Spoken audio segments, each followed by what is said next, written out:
তো হ্যালো বন্ধুরা, আজকে আমরা যাচ্ছি হনুমান মন্দিরে। হঠাৎ প্ল্যান হলো, তা আমরা চললাম আজ হনুমান মন্দিরে।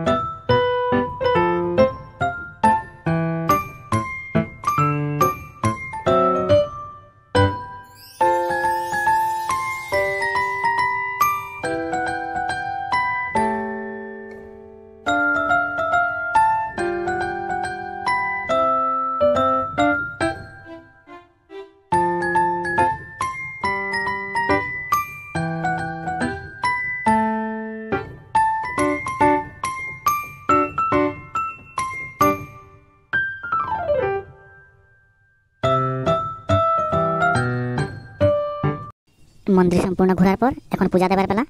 তো এখন আমাদের পুজো শুরু হয়ে গেছে। আমাদের দাদু এখানে পূজা করছেন।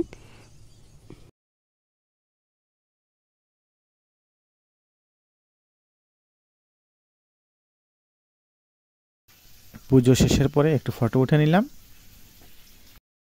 তো বাই বাই বন্ধুরা, দেখা হচ্ছে পরের ভিডিওতে।